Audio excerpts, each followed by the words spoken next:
Good evening. Welcome to everyone. Welcome to the Maison Française. It's a real pleasure to welcome you here tonight for a book panel on Bachir Diagne's latest book, Universaliser. Was published by Albin Michel just a few weeks ago, right?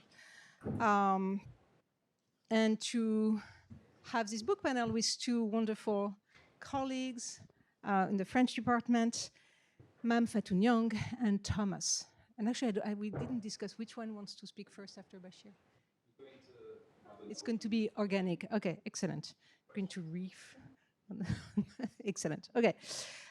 It's impossible to present Bachir here at the Maison Française. Maybe and justifiably has been the member of the French department who has spoken most at the Maison Française in the past 15 years, given the most. I haven't counted, because as we say in French, quand on aime, on ne compte pas. Just in a few words, for those who don't know him, but I think that no one doesn't know him here, he's a philosopher by training. He's teaching here in the Department of Philosophy and the Department of French. And he has exercised his elegant mind on many different fields, not just philosophy, but adjacent fields, as people say now. Such as African literature, Islamic thought, and translation. So I won't mention all his books tonight, except this one, Universaliser. That is the latest one. And it is obviously the topic of tonight's discussion. Anyone who has a French ear will know the verbal form here, right? Which is rare in French. People in France or in French often discuss, maybe too often, discuss universalism, but rarely the practice of universaliser, which implied not just like, taking stock of a state of things, but put the finger on an intent, on a project, maybe a collective project.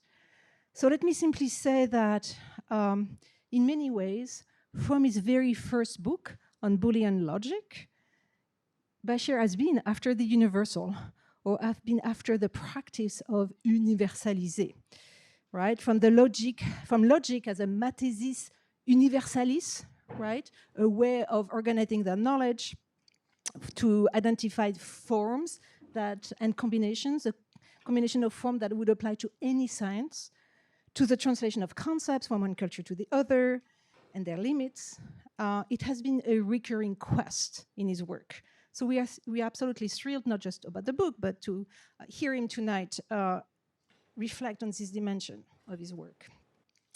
So to comment on this quest, we have two distinguished colleagues from the Department of French, visiting Professor Mame Fatou-Niang, whom we have stolen for a few months from Carnegie Mellon. Mame is an artist and cultural critic who has herself co-authored a book titled Universalism with Julien Sauduot, which was published in 2022 by the Anamosa edition in France. And I would say, I think it's fair to say, with a very different perspective and from a very different angle. So we are very interested in hearing about this. And then we also have Thomas Dodman, who has not yet written a book about universalism, but I thought about it quite a lot, I would say, in his first book on nostalgia, and mostly in his current book project on Les Volontaires, which is about the transformation of a young man from kind of an ordinary middle-class man in France to a citizen. And that's through his passing through the revolutionary armies. So in this work, but also in his teaching, in his scholarship, in his life, Dodman is someone who goes from one place to the other, from one language to the other, and someone who is maybe practicing one of the versions of the universaliser that Bachir is advocating for in his book. So we're in very good company to discuss Bachir, and very privileged to have those two wonderful colleagues comment on Bachir's book. Thank you so much.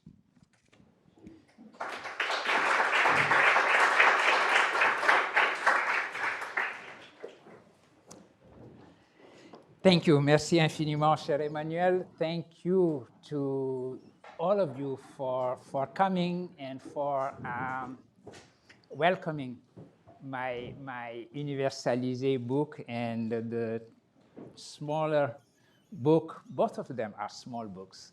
The smaller one, my conversation with an old friend of mine, Françoise Blum, who is going to be here on April 4th, since we have some gathering. Yes, I'm sorry, I forgot to mention that working. I forgot to mention that on April 4th and 5th, we're going to celebrate, and 3rd, actually, we're starting the festivities on April 3rd, which is a Thursday. Yes, a Thursday at night. And with a lecture by Bachir. And after that, we'll have 2 days of celebrations of Bachir's work non-stop. A Bachir mania that is going to go through universalism and more. And all the aspects of his work with colleagues from Europe, from Africa, and from the Americas. So mark this on your calendar. Save the date: April 3, 4, and 5th, 2025. Sorry. Okay. Yeah, thank you. Thank you for that as well. And thank you to all of you.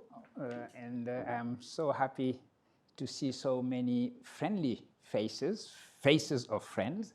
And thank you to Shani, as always, and to the Maison Française. The reason why I've been so often here is that Shani always made this home for me, anything that was related to me, and I will never thank you enough, dear Shani, for that. Thank you to Albertine. I did not realize that they had already the book, so thank you very much for ordering it and for having it here available for those of us who speak French. And you mentioned our wonderful colleagues. It was just a treat. It is a treat for me to have this conversation with my very good friend, Thomas, and Mame, my sister, Mame, who is family. And of course, to have the benefit, as always, to be introduced by you as well. Let me say a couple of words about the circumstances for this book. As you mentioned, I've been after the universal ever since I started my career, actually. In I'm going to show how old I am.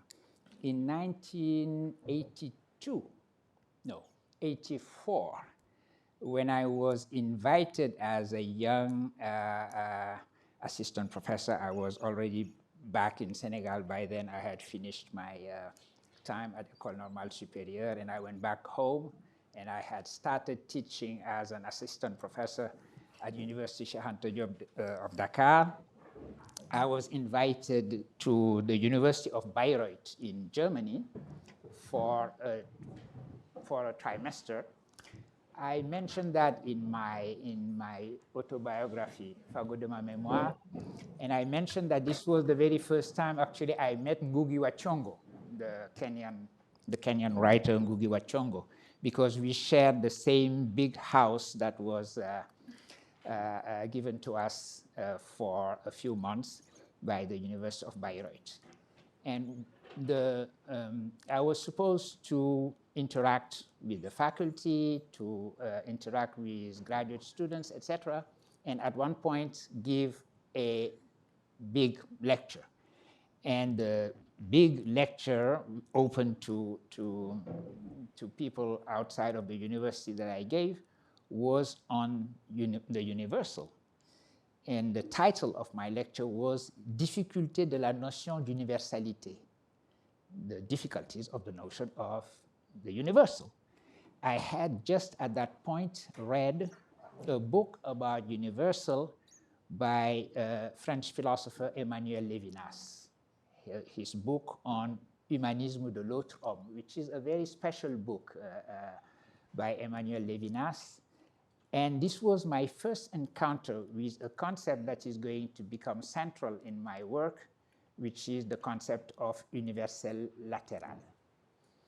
To tell the whole story, Emmanuelle Levinas in Humanisme de l'autre homme was talking about the universal as necessarily connected with verticality. You need to have verticality in order to have universality, and you have to have centrality.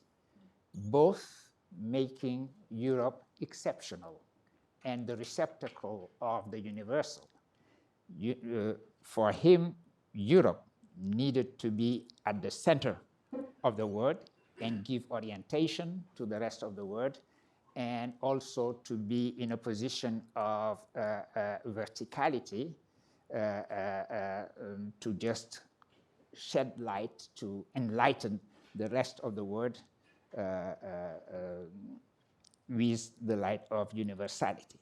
So this was my first encounter with the concept of universal lateral. I'll come back to that. But what after that, difficulté la notion d'universalité, I forgot the text. I even lost it. I just retrieved it a couple of years ago. Which library was that? It was not here in the US. I found it probably Bibliothèque Nationale, and I realized that I have been saying the same thing. At least it means I was being coherent and consistent with myself.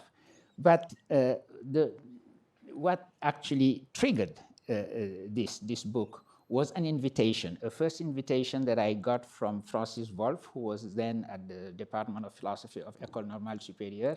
He has retired since, and who invited me. He used to organize something he called les lundis de la philosophie. Someone would come, present their work, and then be open to Q&A, and just not talk about the history of philosophy. You are not supposed to come and talk about Hegel or so and so, but just present your own work and discuss it. And he was interested in what I had to say about the universal. That did not happen. I had, at the last moment, I could not travel to France. So I went, when I was invited by École Normale to give a seminar by my good friend Frederick Worms, who just arrived, but he told me he could not be here this evening. I decided that this was the time for me to really come back in a more systematic way to this notion of universal. Meanwhile, I had written here and there things about universality and the decolonial, etc.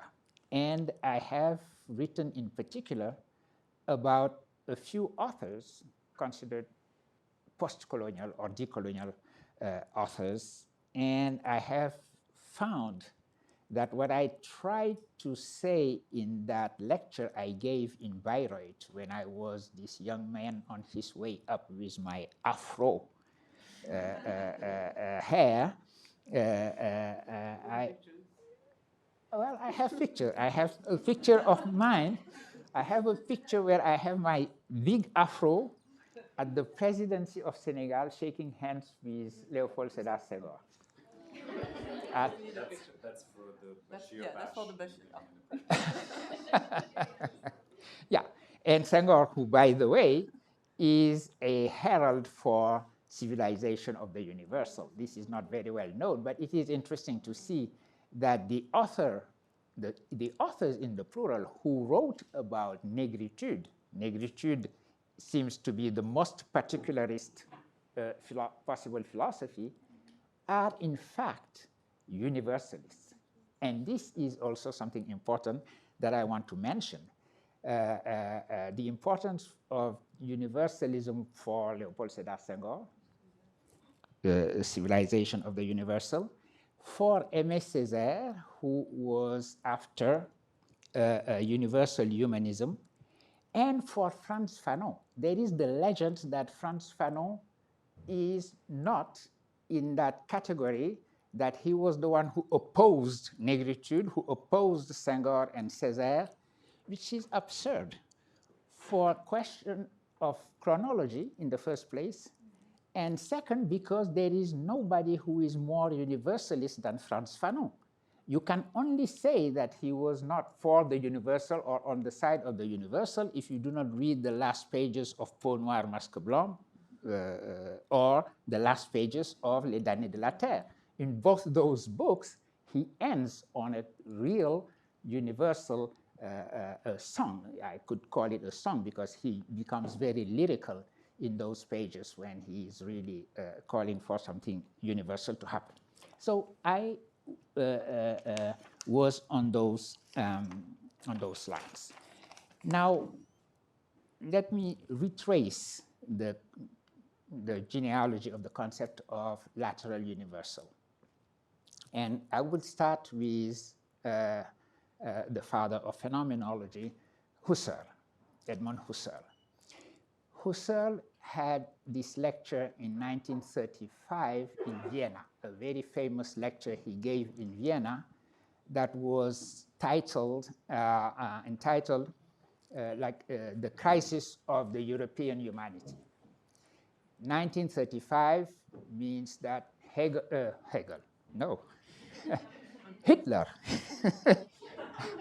sorry, Hegel. Hitler arrived in power, was in power since 1933. Husserl was well situated to have a feeling of what was going to happen with Hitler being in power.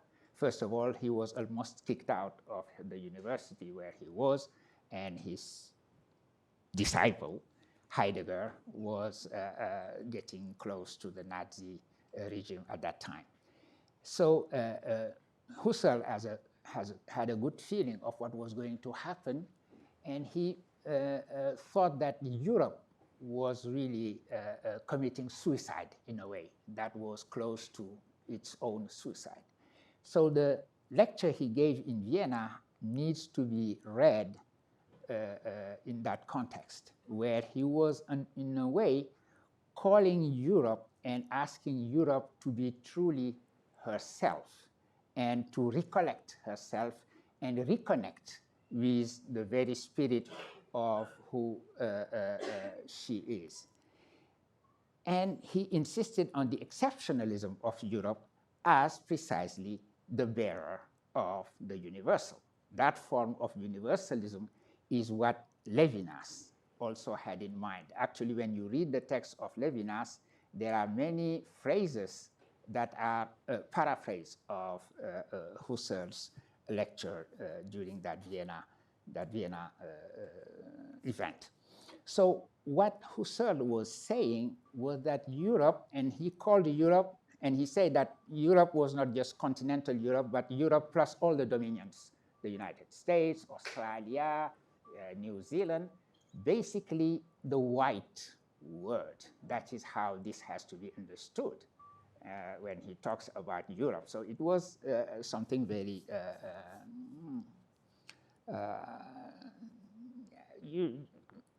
I was uncomfortable.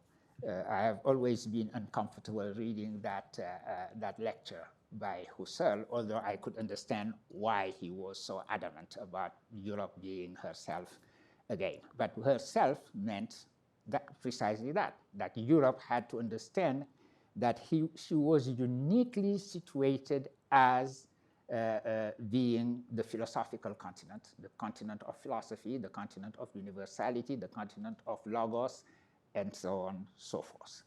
And so it meant for him that the world had to Europeanize as much as the rest of the world could, but that Europe, understanding herself, had no reason, as he put it, to Indianize, for example. And that exceptionalism is truly what universalism is about. The universalism that was roughly born during the French Revolution, this idea that Europe was carrying and bringing to the rest of the world universalism. When I read Emmanuelle Levinas, I could see how this hair of Husserl's phenomenologists, the two main French phenomenologists were Levinas on the one hand, Maurice Merleau-Ponty on the other hand. Levinas' Humanisme de l'autre homme is really very different from the Levinas that we know and we love, which is the Levinas of the ethics of the other, how the other transcends me, how the other commends me, how the face of the other is the most important ethical command that I feel obliged to, etc., etc. In Humanisme de l'autre homme, he insists again, just like Husserl, on this exceptionalism of Europe, on the centrality and the verticality of the universal. And he considered that he's writing this text in the late 1960s, early 1970s. So this is a time of decolonization. But he considered that the time of decolonization, or de-occidentalization as he called it, was also a time when the rest of the world was disoriented. If it is de-occidentalized, it is also disoriented, and he plays on the word, obviously, as you can see. And so the word needs orientation anyway. Europe has to be central, has to be vertical, and you can de-occidentalize or decolonize, but you need the orientation, the continuous orientation of Europe. And this is the point when Levinas wrote in his Humanisme de l'autre homme, here we have a philosopher, Maurice Merleau-Ponty, who considered that you can have universalism or the universal, without verticality or centrality. And he calls it universaliser, lateral or horizontal universal. So this was what brought some contradiction to what he was himself writing about the exceptionalism of Europe. I was interested in looking at what Maurice Merleau-Ponty said. So basically, that is the move I made in that lecture that I presented in Bayreuth in my own way at that time, saying that, yes, I could understand why you needed verticality and centrality for the universal, but you have to give some chance to what Levinas called universaliser. I did not go further than that, and I would do that later on, and I did it more precisely here in this book. By looking at what Merleau-Ponty had to say, why was he proposing this concept, which seems oxymoric, which was denounced as oxymoric by Emmanuelle Levinas, of lateral universal. What he wanted to say was that a decolonized word is the word where all cultures and languages are on the same immanent plane. There is no dimension of verticality. There is no overarching position for a given province of the world. Everything was on the same plane. So the interaction between cultures and languages could only be horizontal or lateral or oblique. He also uses the word oblique in French. And he insisted on the fact that Husserl himself, in a second phase of his life, actually came to understand that you could not just decide of what is universal, staying in the realm of the transcendental.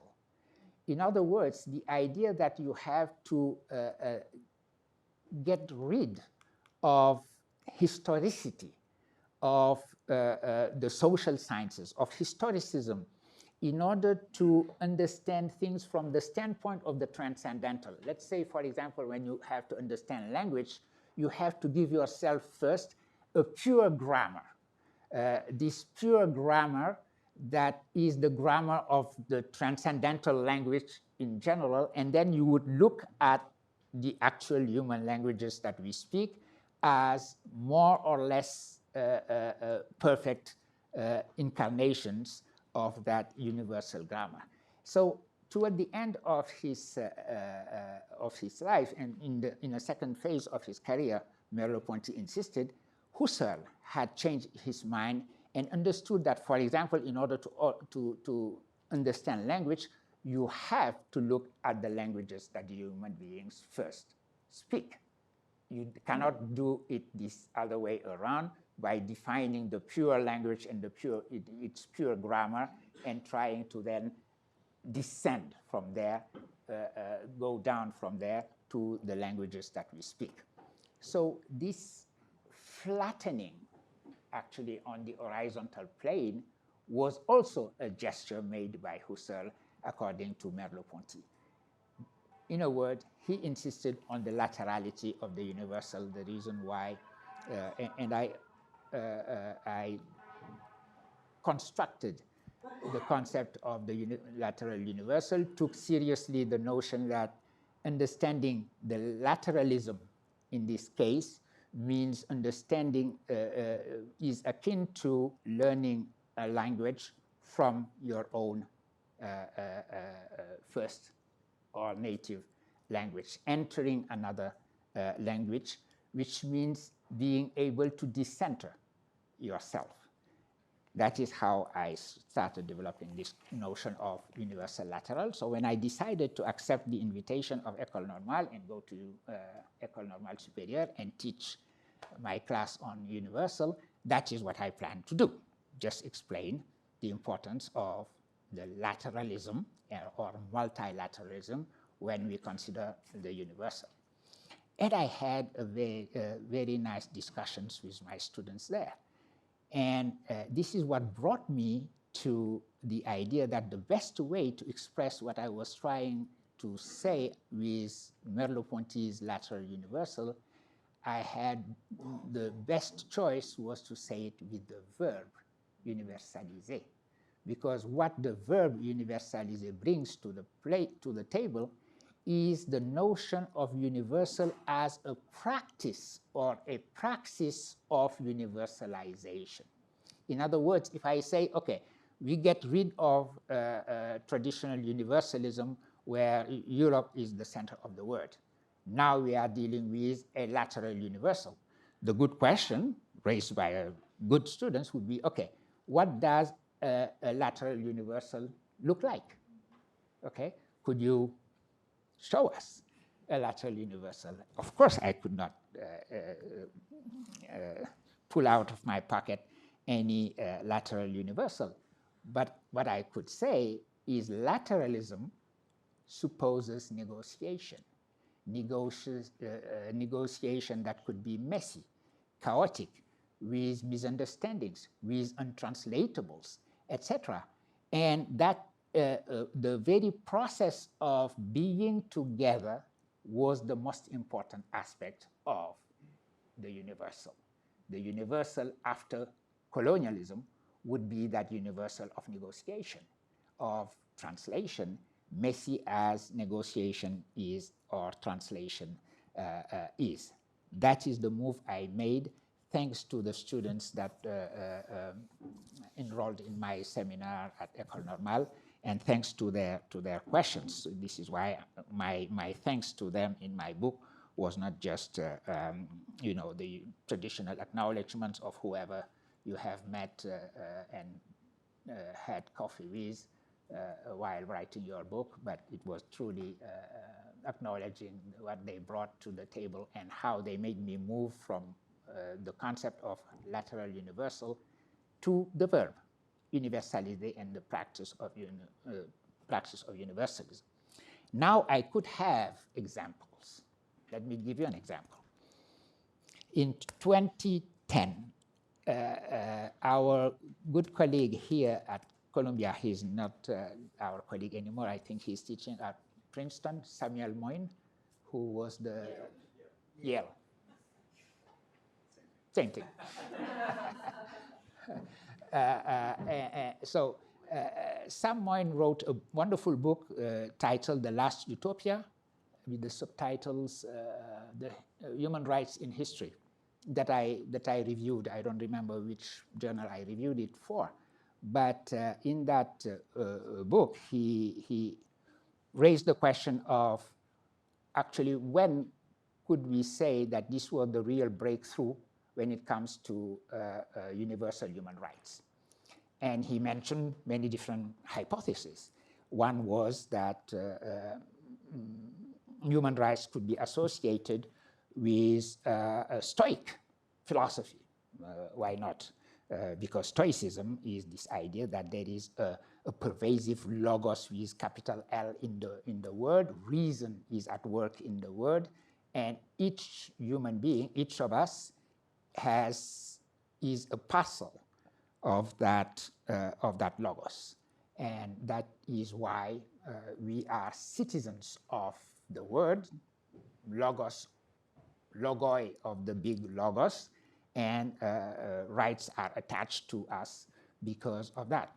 He says that could be a source for the human rights. Another source would be the Abrahamic tradition, Judaism, Christianity, and Islam, the idea that we are created in the image of God, and for that reason, rights are associated with us. And then the French Declaration in 1789 would be simply a secularization of that. But before that, you had, of course, the American Declaration or Constitution of 1776. And then there was, he says, 1948 at the United Nations. And, but he's mentioned also something very true, that although it existed in 1948, it became really something politically very significant in the 1970s, when you had what was called then a diplomacy of human rights. The answer of my book to the question of when would be, it was in 1948. And the reason for that is that in 1948, you had all these nations coming together and trying to do precisely a practice of universalization. This would be a concrete example for that. Of course, most of Africa was not independent by then. Many countries, almost all of them, I think in Asia, were already independent. But what was important is that the so-called global South was represented. From the African continent, you had Liberia, Ethiopia, two countries that have never been colonized. You had also Egypt. Egypt was present in 1948. You had also South Africa. The South Africa that was not actually the South Africa after 1994, but it was present. And you had other countries. You had Haiti, which was very important, because Haiti was this country, and still is, whose motto is the same as the French motto, Liberté, Égalité, Fraternité, and which became independent as a successful revolution led by slaves in the name of the universality of Liberté, Égalité, Fraternité. When Haiti was fighting successfully against the armies of Napoleon, they were fighting in the name of the same ideal that of the French Revolution that Napoleon had ended, but also, in a way, universalized by bringing to the rest of Europe the ideal of the French Revolution.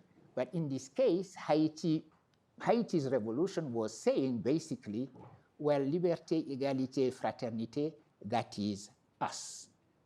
We are the ones, in fact, fighting against you in the name of the universal. It was important that Haiti was there. And for my own demonstration about the importance of the verb universaliser,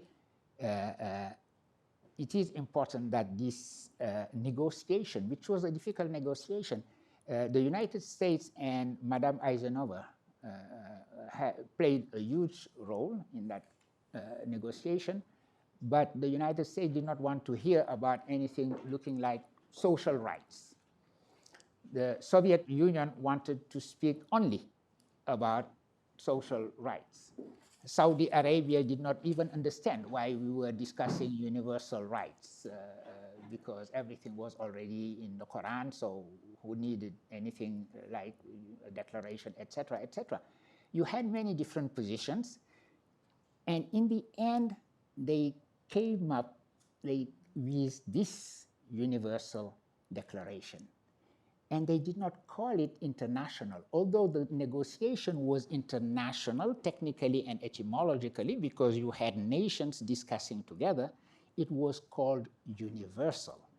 And I like this idea that even though it was international in the negotiation, the result was universal in the sense that it sort of transcended every single nation who was part of the negotiation itself, as if they all agreed that something new had happened, some form of verticality that was born out of the fact that the only dimension actually was a horizontal dimension. And I understand that René Cassin, who was one of the main negotiators on the French side and one of the people who wrote actually the declaration, is the one who insisted on calling it universal. And he was right doing that. And I learned from my good friend Barbara that that's his uncle. So it became universal. So this process of having an international, very difficult, chaotic practice of agreement about something that came out as universal is the best possible model that I could imagine for understanding lateralism or multilateralism as a verb and as a practice of universalization. And this is why I choose this title. Very quickly now about the subtitle. The subtitle comes from Jaurès, Jean Jaurès, who is the founder of the newspaper L'Humanité, which still exists, and L'Humanité is the daily newspaper published by the French Communist Party. Jean Jaurès is one of the founders of French socialism. And in the editorial of the first issue of L'Humanité, that is where he wrote, the editorial he wrote, he gave to it the title, Notre but, our goal. And he explained that our goal is humanity.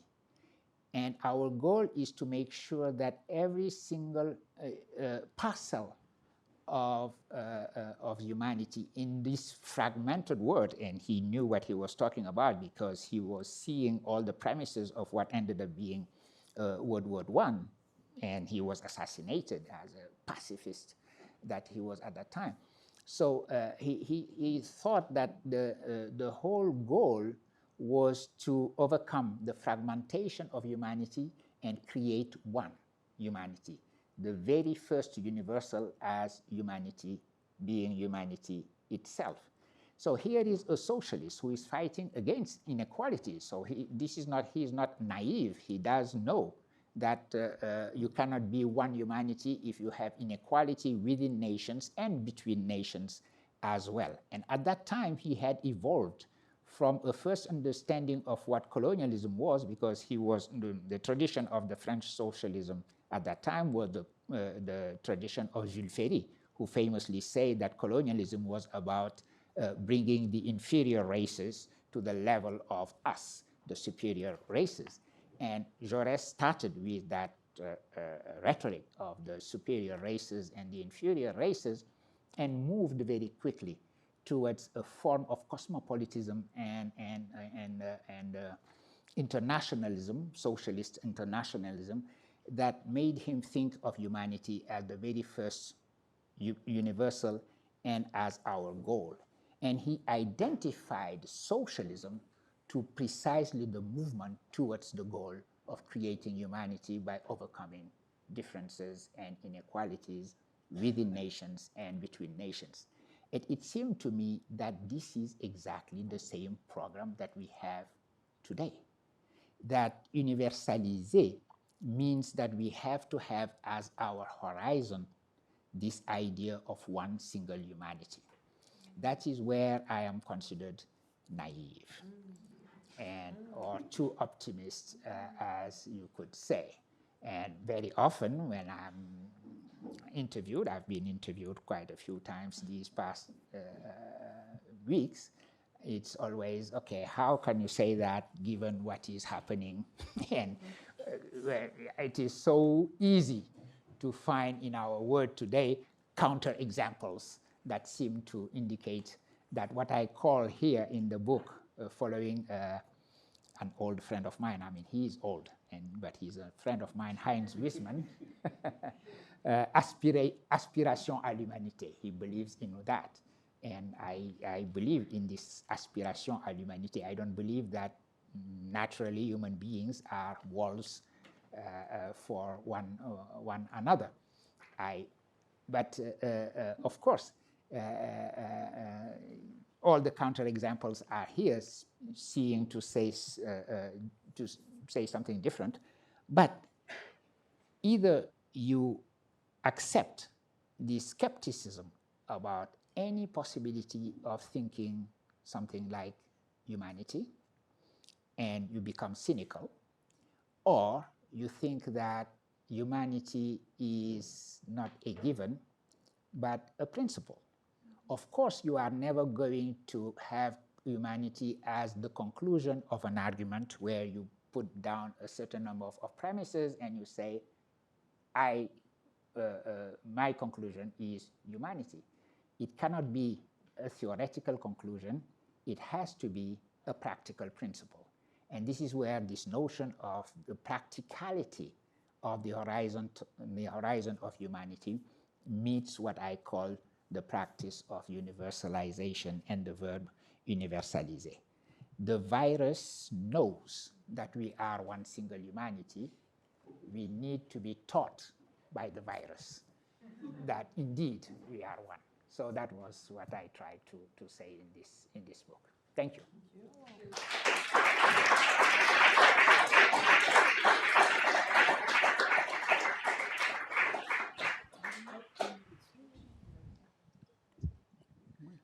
Vous m'entendez? Merci beaucoup, Bachir. Et so when she introduced you, I think Emmanuelle forgot. It's true, when we read your bio, it's literally, it's hard to know where to start and not spend the whole 3 hours or 2 hours just reading your accomplishment. But I think she forgot to mention your most important accomplishment, the fact that you were born in Saint-Louis. Yes. My family originated from Saint-Louis. Yes, the center of the world. It's the center of the world. Again, I mean, this is a conference on, universalism and exceptionalism, but just for Saint-Louis, we can make an exception, right? Domundar, it's the center of elegance, the center of food. And my first question, I have 2 questions for you, actually 3. But the first question is, what brought you to philosophy? And how do we go from Dar to Colombia? Wow. Yes, from Dar to Colombia, and how long is that? It's now soon 70 years.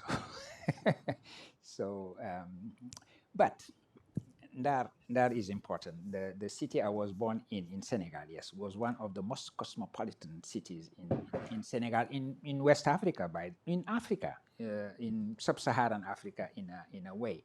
One of the first cities founded in the 17th century, early 17th century, and founded as a mixed race city. It was French, it was Wolof, it was Pular, it was Mauritanian. It became very quickly Moroccan from all the immigration, etc. And this was a particular culture.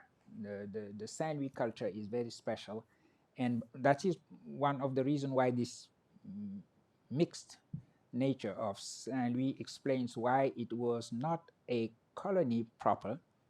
It was a commune de plein exercice. I don't know what is the equivalent of that in English. It's a very technical, historical phrase.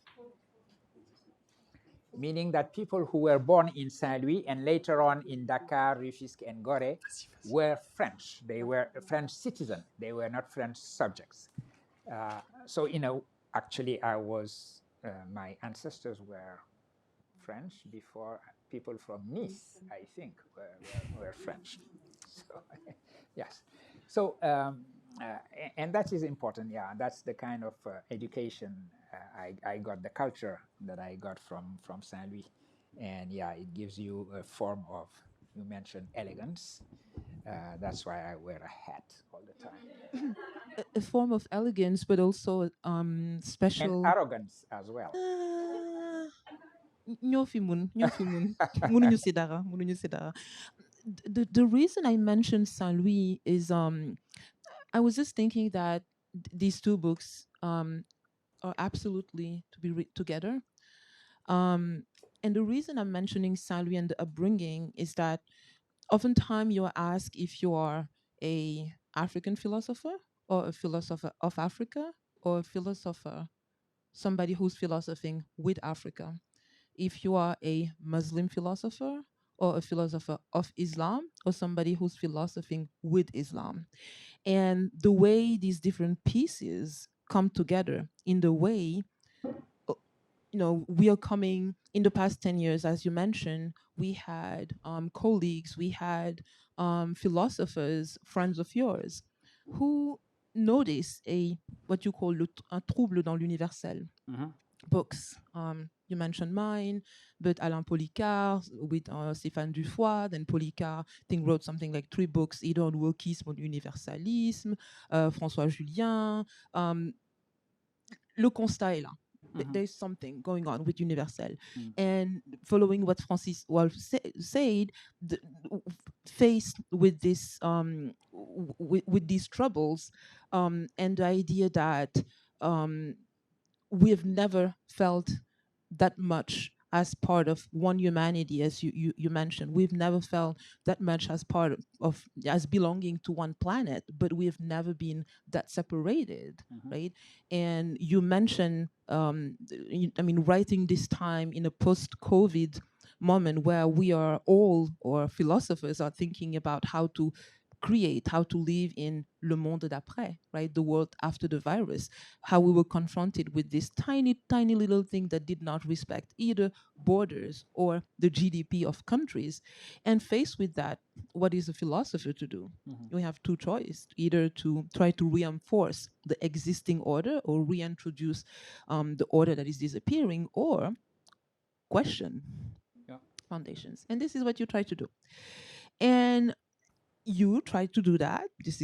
You didn't try, you did it with this book by trying to maintain a balance between how to reinvent universality while respecting particularities, particularities, and it's a tension. And this is where my question is: how do you react? You mentioned le procès en naïveté, but with this balance that this balancing, you expose yourself to either un procès en menace de l'universalisme. You are part of the people trying to dismantle the universal, or universalism. There's nothing to interrogate, because with this title, and you beautifully explained that the title brings this idea of a project. We're trying to bring something together, but and again, this is something that we hear often. There's nothing to change because the project is as it is. It needs to actually be protected from exterior forces. So either being subjected to a procès en destruction de l'universel, or a procès en trahison by the either the decolonial or the post-colonial camp. Or third one, un procès en naïveté. So how do you navigate those waters? Well, you just do this, and then this, and this. And what do you do when it's not enough? Yeah. Well, first of all, about what kind of philosopher I am. I believe in the African presence in philosophy. I prefer that expression to define African philosophy. By the way, my next book should be on African philosophy, because my second seminar taught at École Normale was on African philosophy, and the deal with my publisher is that that is going to be also a book at Albin Michel. But I insist on the idea of an African presence in philosophy rather than African philosophy. I don't like adjective characterizing philosophy. Islamic philosophy, okay, it is the nomenclature of academia. You have to call things a certain way. So you talk about Islamic philosophy and people know that you are going to teach from Al-Farabi to Ibn Sina and Ibn Rushd and then Abdu and Iqbal, etc. So it is a name, but why would you call it Islamic? Yeah, same thing. Why would you talk about Christian philosophy and so on and so forth? And this is why when it comes to Africa, what I insist on is the African presence in philosophy. And echoing Alun Jo's exactly. And presence of Africa in the world and exactly. world. So I am the same philosopher who wrote about algebra of logic and the beginning of our civilization of the computer, which is my first publications, my dissertation first and my first publications, and the one who writes about, Senghor's philosophy of African art, which means that we have to understand that Africans have to be present in all the great philosophical questions facing us today. There is no reason why African philosopher would not write about artificial intelligence, because that is a big problem we are faced with, or the environment, or everything. As my good friends Achille Mbembe and Felwine Sarr define the project of Atelier de la Pensée that they have, les questions planétaires sont des questions africaines et les questions africaines sont des questions planétaires. Planetary questions are African questions and African questions are planetary questions. And this is important when you talk about the universal, because what is at stake in universality and universalizing is the very notion of cause commune. What does it mean today to have a common cause? We replace the notion of common cause with the notion of alliance. Alliance is the recognition of this fragmentation of our humanity into juxtaposed identitarisms. You only have identities, and then if you only have identities, the only relationship that they could have are external relationships of being in alliance. I do not agree with everything that was written in this recent book by Susan Neiman, Left is Not Woke. I mean, there is a kind of reaction today from the left about this fragmentation of our identities when she says, I am not an ally. I mean, if I recognize myself in a cause, that is why I am embracing that cause, but not just saying, okay, I am your ally and so on and so forth. So cause commune becomes something very important. And that is the reason why I answer your question with that. Of course, you can, especially in social media, you can have people who believe so strongly in juxtapose and identities external to each other, and the idea you have experiences that are only understandable by people who share that experience, who would say that you cannot, translation is impossible in a way because you have a fundamental incommensurability of identities, etc. Those might consider that I am a traitor to the cause of decolonialism or post-colonialism because they understand that if you are a post-colonial or a decolonial serious writer, you have to be against the universal because the universal cannot be but colonial or imperial. And this is exactly what I am writing against. The idea actually that decolonialism or post-colonialism is necessarily universal. I am sometimes asked, what do your students at Columbia think about what you are doing? As if the students at Columbia, by definition, jump on their chairs anytime you pronounce the word universal. Because the question of universalism is so French. And the French like to think of themselves as naturally universal, and of the Anglo-Saxon word as a juxtaposition of communities. They would say universalism, we have universalism, they have communitarism. So if you talk to your American students about the universal, you are going to be thrown through the window. And so maybe you are just being hypocritical and teaching there or talking differently from what you are saying here in France. So yes, you can have that. You can also be considered as a traitor to the cause, because especially when it comes to social media. Social media, it is the specialty of social media in a way to talk like that, to have that rhetoric of tribes. And my whole work is against tribalism for two reasons. First of all, I am very much a Bergsonian, and Bergson believes in the movement that would bring humanity from tribes to humanity. And second, you mentioned that I am also a Muslim. Of course, nobody in philosophy would bring in their own identity as the ultima ratio of what they think. But yes, you cannot at the same time belong to a universalist revolution, religion, and also just embrace relativism. You would be inconsistent. So yes, I have to be consistent with my own belief system, although that is not what I put in the forefront. But universalism is quite being believing in the universal, but in a truly universal, which is not the imperial colonial universal, is part of who I am. Yeah. Okay, one more question, but I'd like to stop. We're running out of time, and we want to give people some time for some questions here. I'm going to keep my thoughts and questions very short, Bachir, because I know you with many hats, and we'll get to those in April.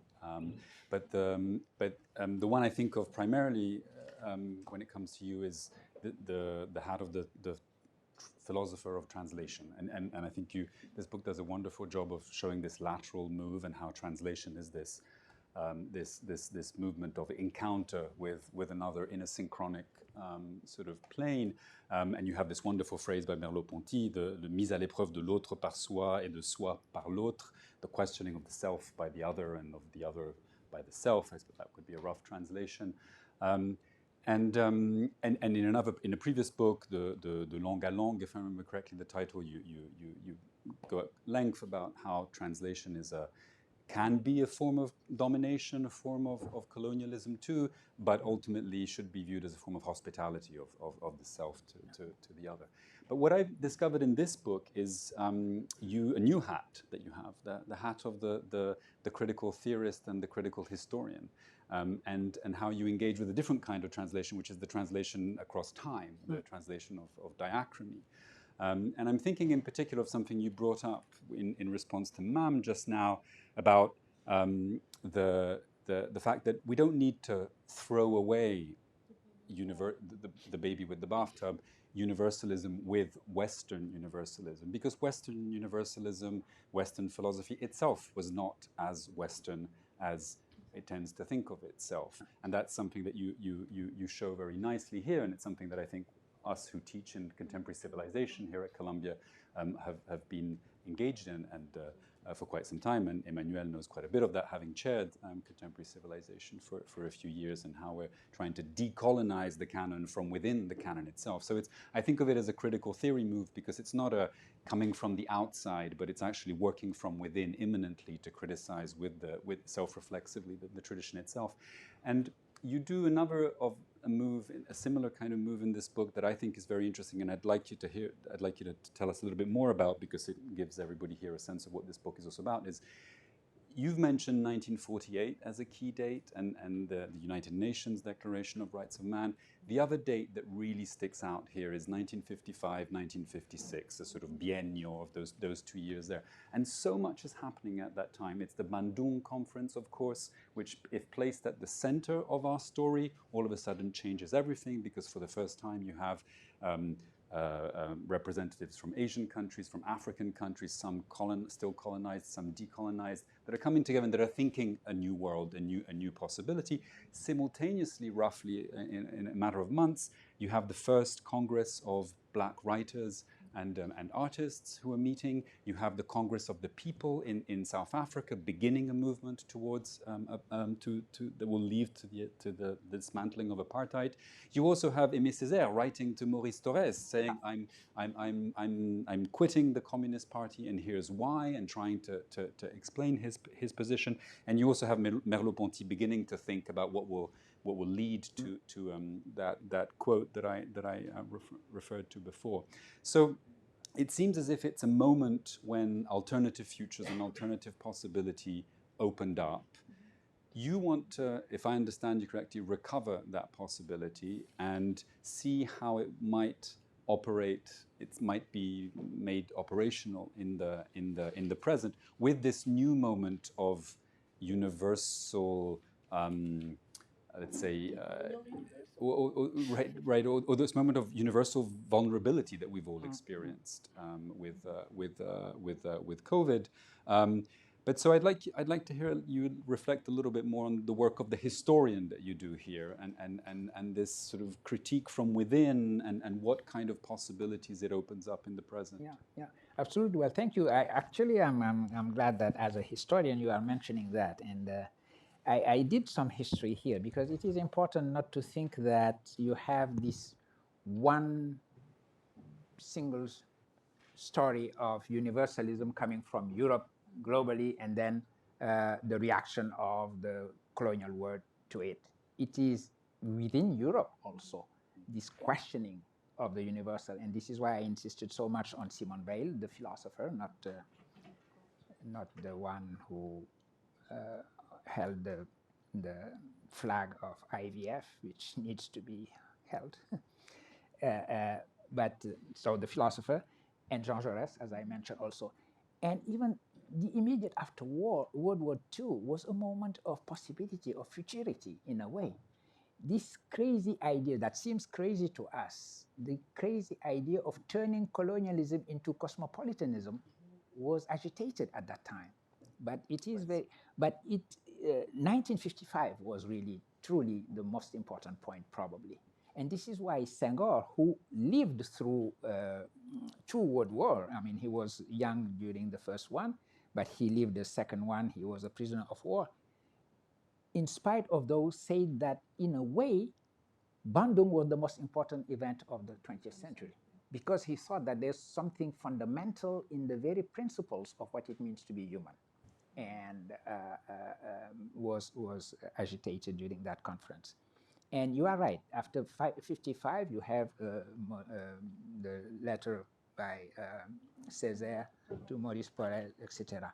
So there is a spirit of Bandung, actually, that we celebrated a few years ago here at Columbia in ICLS and the Heyman Center.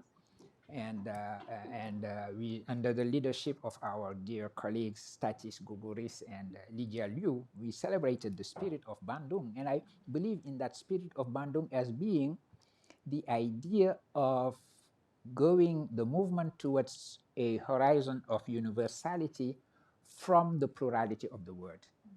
L'universel depuis le pluriel du monde. That is the tension that one has to hold together. And it seems to me that that was the very spirit of the Bandung conference and the importance of the Bandung conference, yes.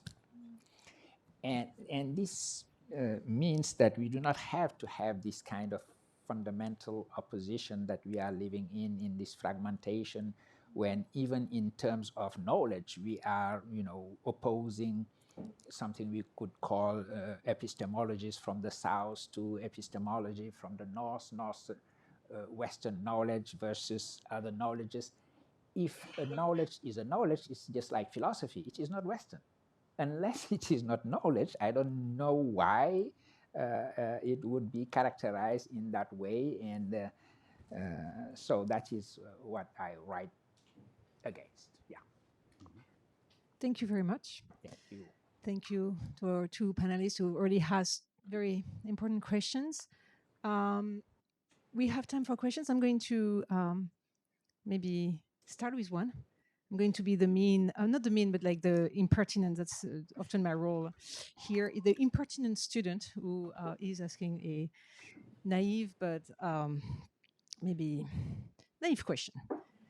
Professor Diagne, how does this work? Right? By this I mean like we agree. I think there is this common humanity that even the post-colonial, I think, somewhere, right, would advocate for. How do you? What is the political project? What's the political path? You actually had a lapsus, right, when you said you spoke about the revolution. Is there a revolution? How do you make the right? I mean, how do you make the universel lateral? How do you make it an event? How do you make it advenir, right? To become in this world, right? We see what you mean. There is a different path for the universal, but it's not happening. So how does that work? Yeah, well, it is as I mentioned very too quickly probably when I reminded us that the subtitle of my book is a quote from Jaurès. So you can see here what my politics behind this is. And my politics behind this is a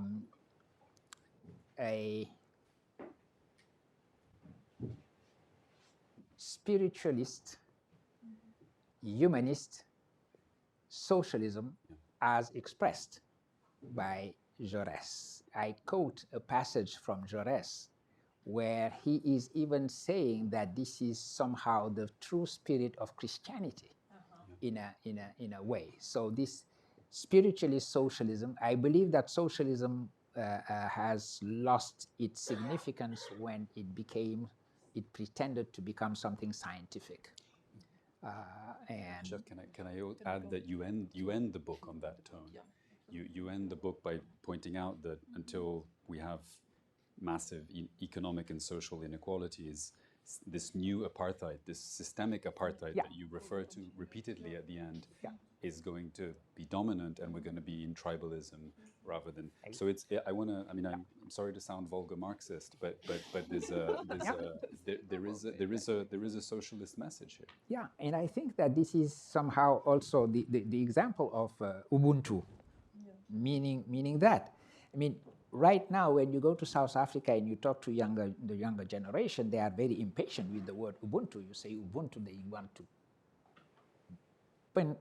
punch you in the nose, because they are saying, okay, Madiba, they still respect very much, obviously, Nelson Mandela. They would say Madiba preached Ubuntu, but what we are seeing is that apartheid is continuing under different forms, because we may not have legal apartheid anymore, but inequality is there, etc., etc.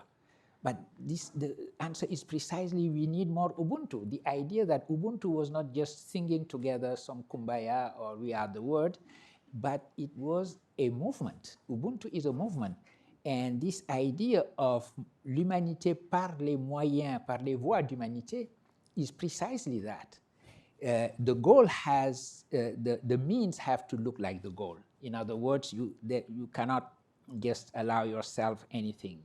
By all means necessary, as the expression goes, well, by all means human, if the goal is humanity. This is what I meant by this idea of a spiritualist, humanist form of socialism. But that there is a politics behind it, and I think that is how I would characterize it. Just one word very quickly about translation, and because you mentioned it, and I'm very happy that you did.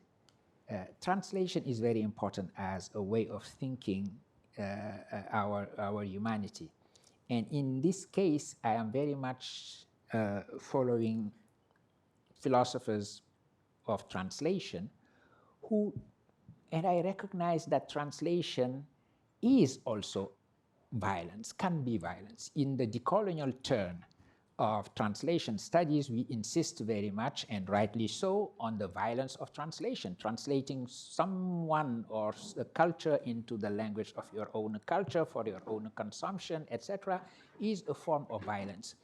But when you look at the ethical significance of translation, what a translator does, this is where you understand the truth of translation, the way in which it was understood by philosophers of translation such as Benjamin or Antoine Berman or Paul Ricoeur. The idea, for example, that you find in Benjamin, that while you are translating, you feel the existence of the pure language in the very act of translating. That pure language doesn't exist. It is none of the languages that we speak, but it appears and it becomes real in the very moment when you are putting together two languages. It has the reality of a third virtual language, and in a way, that language is the language of what it means to be human. The Adamic language, the language that Adam and Eve spoke and humanity spoke before the catastrophe of Babel. And that is why translation is a humanism in that sense. So yeah, I come back to a more disciplined. Questions? There is. I think we both have. Hi. Thank you a lot for your talk. I had a question because you locate the beginning of this praxis of universaliser in the UN Charter of Human Rights in 1948.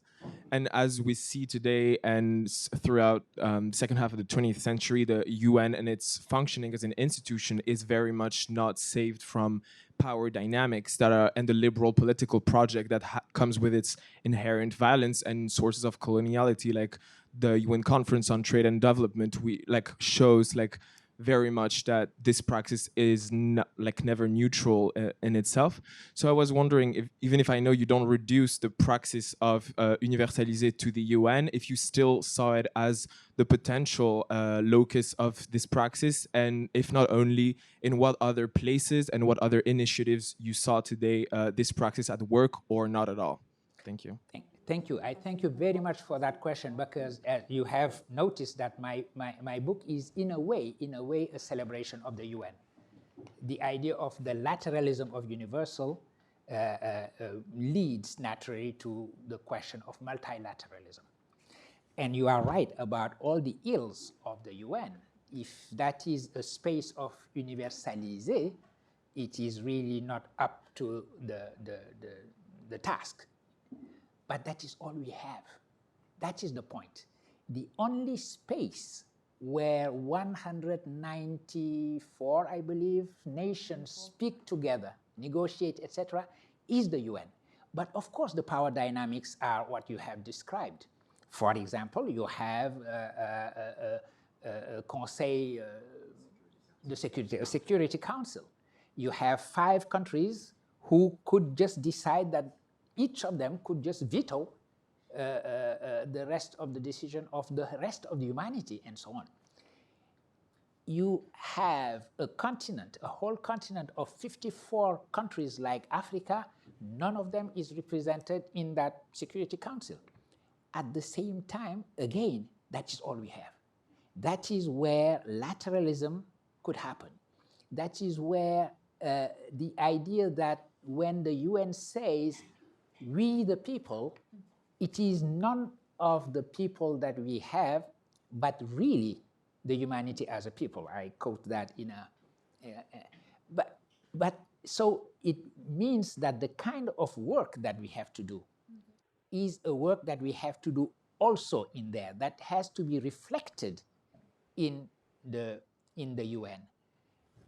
For example, now people agree that there should be at least 2 African countries in the Conseil de Sécurité. It's a good idea, but it's a problem. If you leave it to the African Union to decide which 2 countries, my goodness, we'll see. People are saying Nigeria and South Africa, usually. That's what they are saying. Madame Marine Le Pen thinks that Senegal should throw their hat in the arena. So, okay, so it was a very strange declaration, but it exists. But at least the idea is there that we should build more and more equality in the only space that we have where we are trying to universalize. One aspect which is more promising, but because there is some urgency there, is the conferences of parties that are being organized by the UN. Here, you have to have some form of equality, because obviously what I do to my forest in my nation is something of concern for the rest of humanity. So there is, in a way, a kind of equality here, given the urgency and the nature of the problems. So the conference of parties are a better representation of what it could look like to work in a multilateral way than the usual functioning of the UN, where basically the opinion of the majority doesn't really count if the 5 who have veto can decide whatever they want. Thank you. One might say that precisely because of the attacks that the UN is under right now, it needs to be defended more than ever. One could say that, the UN also against the UN was created by empires. The colonization happened because of the UN, but despite the UN, right? Yeah. And so against the UN. So there is a, just saying that maybe 1948 might be a problematic date for that, just because it was, right? So the universalism here was entirely vertical. Yeah. There is right. So it's just as a, I'm not sure this is the best historical example for that. So I don't see the lateralism in 48. But if you look at who is against the UN, it gives you reasons to try to fight for it.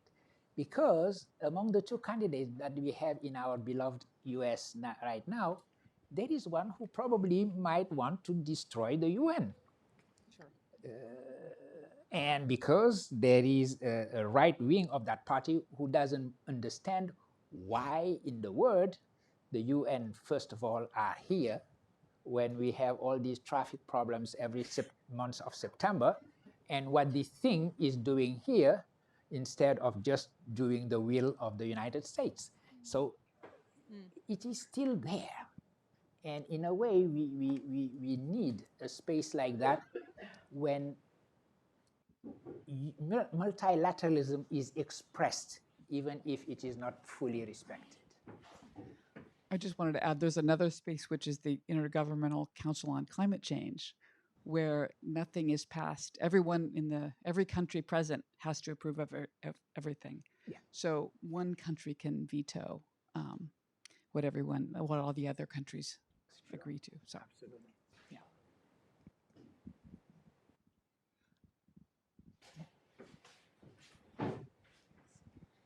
I have sort of a naive question. When you talk about Europe as the bearer of the universal, could you just specify what exactly it is that Europe is bearing? Well, it's a French debate. It's very French. Yes. Actually, when the different books that show that there is some trouble in the universal that Mame were quoting are all books published in France. I just quote a couple of those published in Germany, because the other European countries do not have the same real investment in the notion of universalism. For example, look at secularism.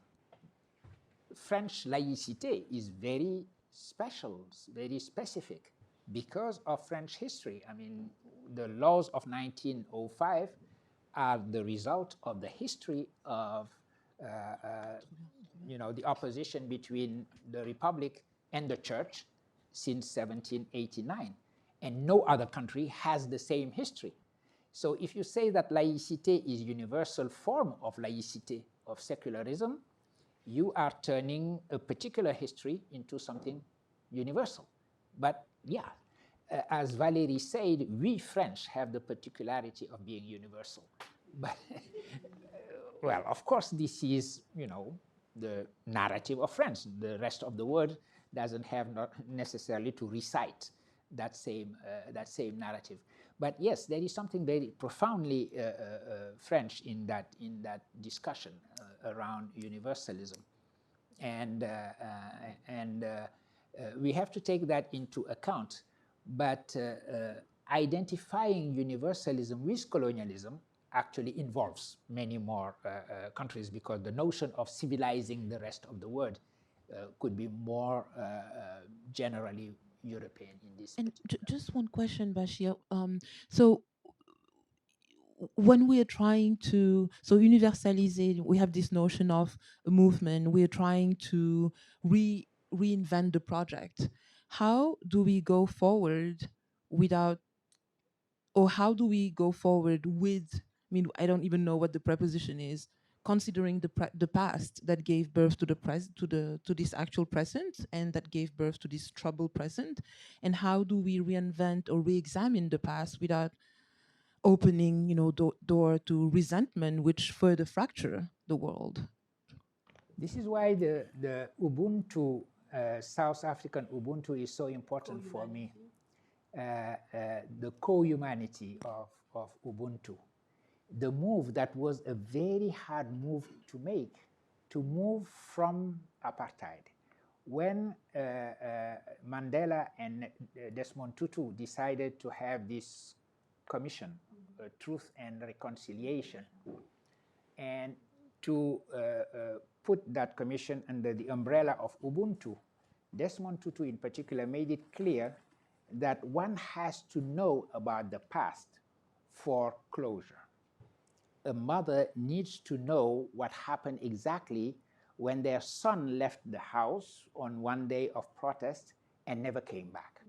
So if a policeman says, okay, we arrested him, we beat him up, and unfortunately he died, and we buried them here or there, the mother needs to know. And the difficult move that Mandela and Desmond Tutu asked for, and probably they were the only one who had the authority to ask for that, was to say, let's look at everything we are going to reveal, to make manifest in this commission.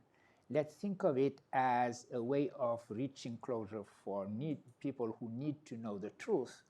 But everything we decide has to be decided in connection with the future we want and not in connection with the past. In other words, we have to put forward the fact that we want to create a nation that jumps out of the logic of apartheid and resentment.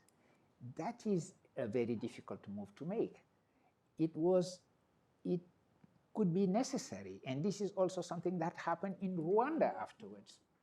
In Rwanda, you have people who could look at their neighbors and remember that the neighbor killed the son of the family or did something horrible to them. But still you have to live together in the name of the future. The idea that our actions are not dictated by what happened, but what we hope for, is a very difficult move to make. And that is the function, the role played by Ubuntu. And this is what made Ubuntu the global concept it has become, of transitional justice. You want justice, but in order to transition towards the future that you want. So it is naturally a movement because of that. Ubuntu is always on the move towards a future that you think is a better future and that you think it should be the principle of your action. And that brings me back to what I was saying. Humanity as such is not the conclusion of theoretical premises. You will never reach that, because for tribe, we know exactly. Tribe has an instinct for it. We have an instinct of tribe, which is our animal part. we love naturally our family, people who look like us, speak the same language, have the same religion, the same color of skin, etc., etc. And there is not such a thing for humanity. It has to come from something different, philosophical reason or religion. Religion is very efficient when it comes to making us feel that my neighbor is not necessarily my physical neighbor. But, and that is what Heinz Wisman and myself following him try to call our aspiration to humanity. Let's look at the future as the principle of our actions today and not the past. But that conversion was realized imperfectly, but was realized in South Africa and gives us a direction and gives meaning to the idea of aller vers l'humanité par des voies d'humanité.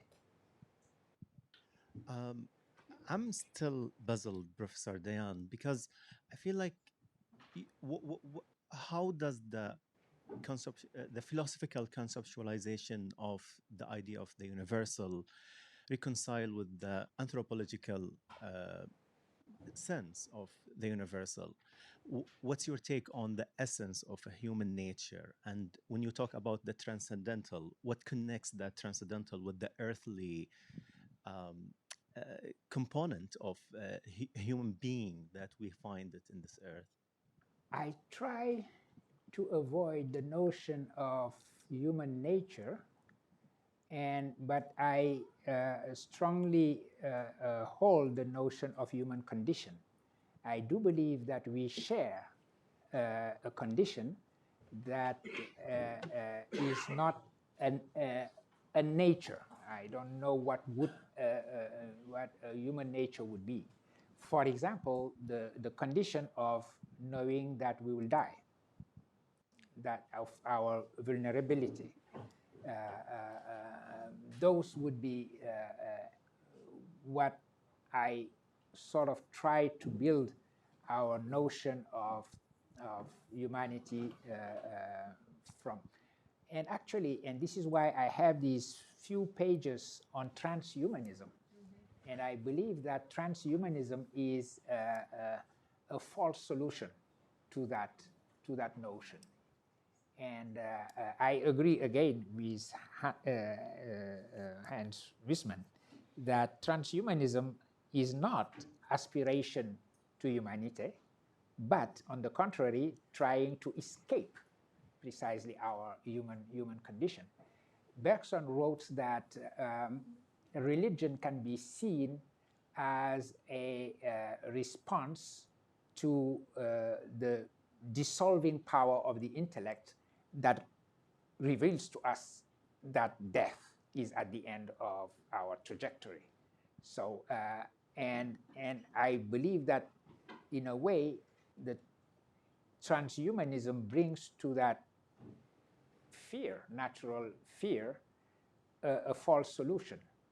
Let's try to prolong life with everything artificial that we can add to it, augment ourselves in that way. And then instead of considering that life is the totality of the forces that oppose death, which is the old definition by Bichat of what life is, and that my good friend Frederick Worms likes to quote, you end up believing in this kind of artificial way of augmenting it or prolonging it. And it is as if you are actually walking back into life and having death in front of you. So you do not truly live our condition, which is the sense of our vulnerability, etc. I don't know if I am clarifying the distinction I'm trying to make. One last question. Thank you, Professor. My question kind of was linked to the first one on whether you think nation states are the correct vehicle to kind of create this universal ladderism that you're talking about. I understand that the UN does have that space, but isn't there kind of an assumption that those representatives of the state represent the people of the state? And doesn't that kind of create, like an illusion that doesn't really get to the universalism and humans on that level because of, statelessness, borders that are Palestine. You could talk about different countries that are disputed borders. And then kind of another point, separate point, I was thinking as you were talking about maybe the religion or spiritual side, that I think climate change is this kind of crisis that creates like a future and past link, and creates this concept of humanity, universalism, beyond the internationalism of just, a select few representing maybe a few back home, that really in that crisis you can understand humanity and the interdependency. And it creates a type of spiritualness also in that capacity. So maybe a comment on that. Thank you so much. I agree, and I think that yes, not just the COPs themselves, but everything happening around it can give a sense of that spirituality that you mentioned. And I would also use the same word as you are using, especially among the young people who gather around that, independent from their own nations, and who are going beyond precisely the idea of having nations negotiate between themselves and putting on the table very quickly, sooner or later, their interests as nations, etc. And I do believe also, moving back to the UN, and I would give the same type of answer that I gave earlier, the UN being what we have, I think that the full realization within the UN, or whatever we are going to turn it into, to have if we have more and more multilateralism, it would mean somehow dissolving the nations in a way, and speaking a truly universal language instead of just an international language. To give you an example, given that you find in Hannah Arendt, the fact that after World War II you had so many refugees because of the consequences of the war.